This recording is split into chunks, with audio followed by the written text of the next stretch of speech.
Have you ever stared at a problem that was just so huge, so complicated, that you had absolutely no idea where to even start? Well, today we're going to talk about a strategy for exactly that. It's not about grinding harder, it's about thinking smarter. It's a powerful idea called divide and conquer. So let's kick things off with the big question, one that really frames everything we're about to discuss. How do you actually solve a problem that feels impossible? You know, the answer is surprisingly simple and honestly pretty intuitive. You don't. You don't try to solve the whole thing at once. Instead, you break it down. You chop that massive problem into smaller and smaller chunks until you're left with a bunch of tiny problems that are actually, easy to solve. That's the secret sauce right there. Now, that might just sound like good old-fashioned common sense, right? But in the world of computer science, this simple idea is a powerhouse. It's a formal technique for designing incredibly efficient algorithms, and it's the engine behind some of the fastest ways we have to process information today. And the best part is, this whole divide and conquer thing follows a really simple, repeatable recipe. It's a three-step process you can use for all sorts of challenges. Okay, here's how it works. Step 1, you divide the main problem into a bunch of smaller, similar subproblems. Step 2, you conquer those little problems. A lot of the time, this just means you use this same recipe on them again. That's a cool thing called recursion. And finally, step 3, you combine all those little answers back together to get the solution to your original big problem. Divide, conquer, combine. Remember that. All right, let's make this feel a little more real with a super simple example, the min-max problem.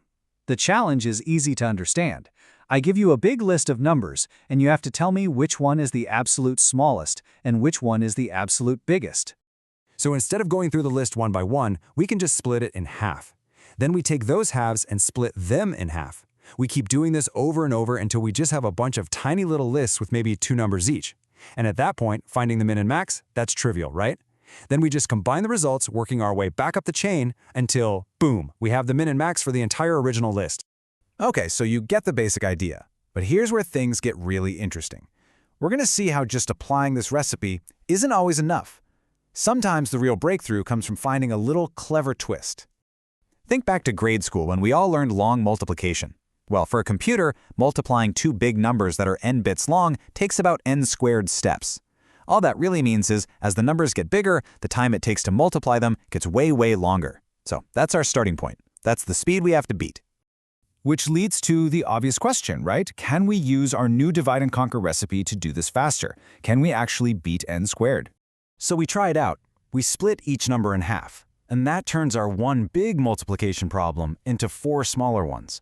Now, you don't have to follow all the math here, but the punchline is a real letdown. After all that work of splitting and combining, the speed is still n squared. We gained absolutely nothing. And this brings us to the most important insight of this whole thing. The analysis shows us exactly where the problem is. It's those 4 smaller multiplications. That's our bottleneck. If we're ever going to go faster, we have to find a way to do it with fewer subproblems. 4 is just too many. And this is the clever twist. It turns out, with some really slick algebraic footwork, you can get the exact same answer using only 3 multiplications instead of 4. You basically trade one expensive multiplication for a handful of much cheaper additions, and that one little trade changes the entire game. And there it is. That's the breakthrough. Just by knocking the number of subproblems down from 4 to 3, the speed improves from n squared to n to the power of about 1.59. Now that might not sound like a huge leap, but trust me, when you're dealing with massive numbers, the difference is gigantic. So let's see how this exact same pattern, the initial disappointment followed by a clever breakthrough, plays out in an even more complicated problem, multiplying matrices. Multiplying matrices is a huge deal in computing. It's used for everything from computer graphics to artificial intelligence. But the way we normally do it is slow, really slow. It takes about n-cubed operations. That means as your matrices get bigger, the time it takes just explodes. So, what do? We try our divide and conquer strategy again. The obvious way is to split each matrix into 4 smaller ones, as you can see in these equations. And what's the result? Our one big problem turns into 8 smaller matrix multiplications. Starting to sound familiar? And just like before, when you crunch the numbers on this 8 subproblem method, you find out the speed is still n cubed. It's no better than what we started with. We hit the exact same wall. So is that it? Another dead end?